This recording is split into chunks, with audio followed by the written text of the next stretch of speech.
Hello दोस्तों, कैसे आप लोग। एक बार पुनः स्वागत है आपके अपने YouTube channel coaching Claas India में।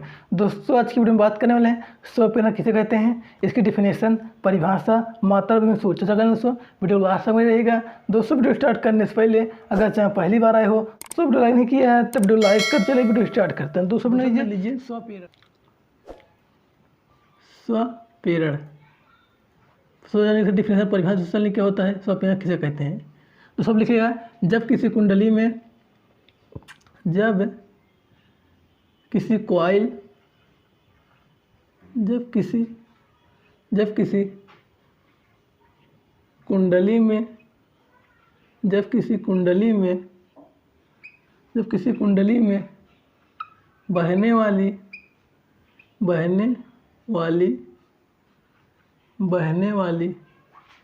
विद्युत धारा, इलेक्ट्रिक करंट, विद्युत धारा के मान में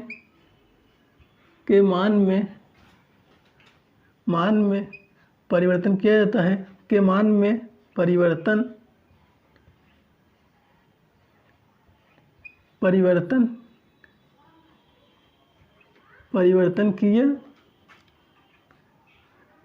किया जाता है तो उस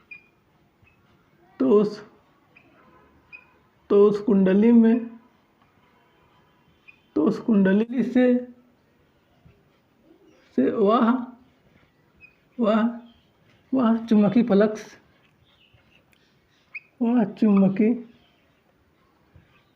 वह चुंबकीय फ्लक्स के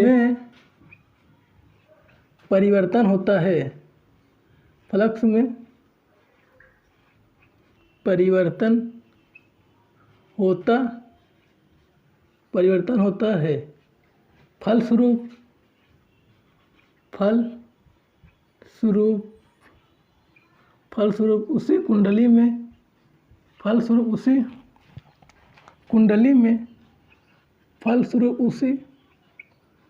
फलस्वरूप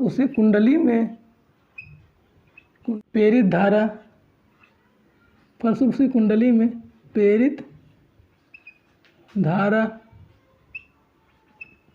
उत्पन्न हो जाती है।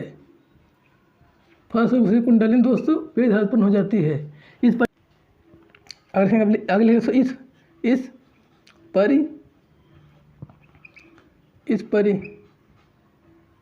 घटना को स्वप्रेरण, सेल्फ इंडक्शन स्वप्रेरण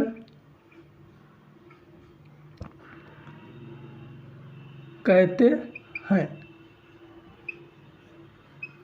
दोस्तों क्या परिभाषा हो गया इसका। दोस्तों लिख लेगा, जब किसी कुंडली में बहने वाली विद्युत धारा के मान में परिवर्तन किया जाता है तो उस कुंडली से वह चुंबकीय फ्लक्स में परिवर्तन होता है। फलस्वरूप उसी कुंडली में प्रेरित धारा उत्पन्न होती है। इस परिघटना को क्या कहते हैं, स्वप्रेरणा कहते हैं। बहुत सिंपल डिफिनेशन है, जब किसी कुंडली में बहने वाली विद्युत धारा के मान में परिवर्तन किया जाता है तो उस कुंडली से वह चुंबकीय फ्लक्स में परिवर्तन होता है। फलस्वरूप उसी कुंडली में दोस्तों क्या प्रेरित धारा, सब ले लिया, प्रेरित धारा उत्पन्न होती है। इस परिघटना को दोस्तों क्या कहते हैं, स्वप्रेरणा कहते हैं। क्या स्वप्रेरणा कहते हैं, सेल्फ एक्सटेंशन कहते हैं।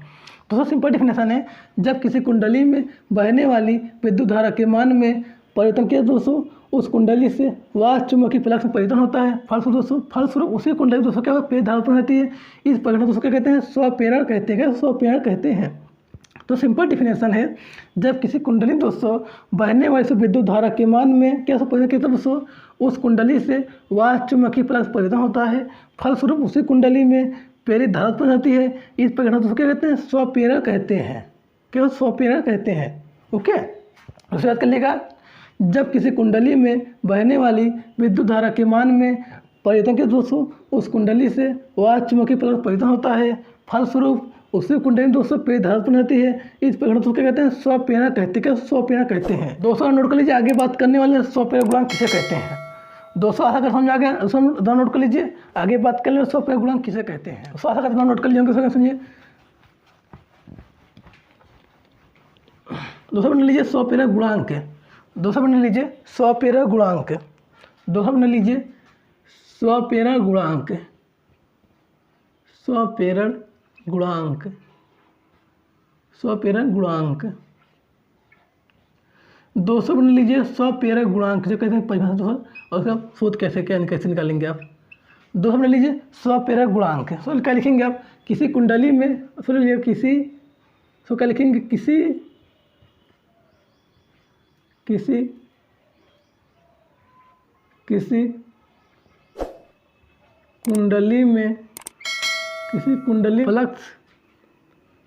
किसी कुंडली में फ्लक्स बंधता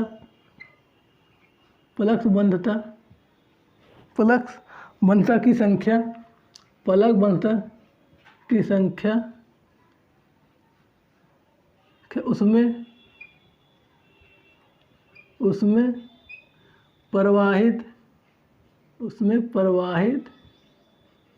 उसमें प्रवाहित धारा I के अनुपाती होता है।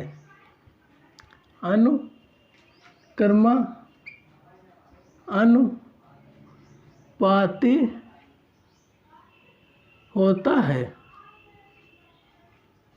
होता है। दूसरा लिख लिएगा, किसी कुंडली में फ्लक्स बंधन संख्या उसमें प्रवाहित धारा I के अनुपाती होता है। दूसरा लिख लिएगा, किसी कुंडली में दोस्तों फ्लक्स बंधन संख्या उसमें प्रवाहित धारा I के अनुपाती होता है, समानुपाती अनुपाती होता है। दोस्तों किसी कुंडली में फ्लक्स बंधक संख्या उसमें प्रवाहित धारा I के अनुपाती होता है। उसको आगे लिखेंगे आप यदि, दोस्तों आगे लिखेंगे आप यदि सब लिखिए, यदि n फेरों वाली कुंडली में, यदि n फेरों वाली कुंडली कॉइल में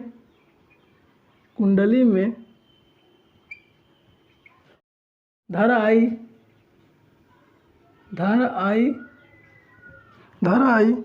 प्रवाहित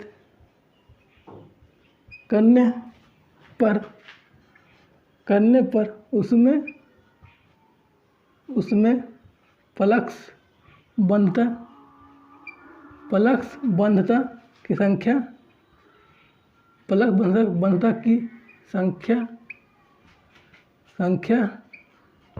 क्या सो n5b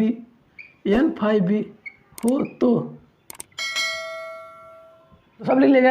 यदि दोस्तों n फेरों वाली कुंडली में I धारा प्रवाहित करने पर फ्लक्स बंधन संख्या उसको कितना n5b होता है। दोस्तों क्या होगा, n5b से कौन पाती होता है, कितना धारा I के कौन पाती है। उसमें पर लिखा हुआ है किसी कुंडली में फ्लक्स बंधन संख्या उसमें प्रवाहित धारा I के क्या होता है, अनुपाती होता नहीं दोस्तों। दूसरा पर लिखा हुआ है किसी कुंडली में दोस्तों फ्लक्स बंधन संख्या उसमें प्रवाहित धारा I के क्या होता है, अनुपाती होता है। सिंपल डिफरेंस है, किसी कुंडली से प्रवाहित किसी कुंडली में फ्लक्स संख्या उसमें प्रवाहित धारा I के अनुपाती होता है। दोस्तों किसी कुंडली में फ्लक्स ग्रंथनांक संख्या उसमें प्रवाहित धारा I के अनुपाती होता है, ऐसा समानुपाती होता है। दोस्तों किसी कुंडली में फ्लक्स ग्रंथनांक संख्या उसमें प्रवाहित धारा I के अनुपाती होता है। तो अगर इसको क्या करेंगे, हटाएंगे क्या निशान लग जाता है, और हटाएंगे समानुपाती हटाएंगे निशान लग जाएगा। क्या लेते हैं निशान LI लेते हैं, LI से निशान लेते हैं। तो उससे क्या करेंगे, L निकालना क्या करेंगे दोस्तों, n5b अपान दोस्तों L उससे क्या हो गया I, इसको क्या सूत्र हो गया, इसको क्या हो गया स्वप्रेरक गुणांक का सूत्र क्या है, n5b अपान I है। सो क्या है, स्वप्रेरक गुणांक का सूत्र है। L बराबर क्या होता है n5b अपान I। सो जल यहाँ क्या है, समानुपाती नियतांक, इसे स्वप्रेरक गुणांक कहते हैं। सब ले लेगा, जहाँ से L क्या है समानुपाती नियतांक, इसे स्वप्रेरक गुणांक कहते हैं। सब लिख लीजिएगा, यहाँ से L क्या है समानुपाती नियतांक, इसे स्वप्रेरक गुणांक कहते हैं। ओके सुन लीजिएगा। फिर से L क्या है n5 अपान I। से ये क्या स्वप्रेरक गुणांक का सूत्र है n5 अपान I। इसको क्या है, ये स्वप्रेरक गुणांक का सूत्र है। ओके सब लीजिएगा। इसका मात्रक क्या होता है, उससे याद कर लीजिएगा। इसका मात्रक उसको क्या होता है, मात्रक क्या होता है हेनरी होता है। क्या सो हेनरी होता है, इसका उस मात्रक क्या सो हेनरी होता है। उसका मात्रक क्या होता है, हेनरी होता है। उसको क्या होता है n5 अपान I। ओके दोस्तों आशा कर समझ में आ गया। अगर सब पसंद लाइक करिएगा।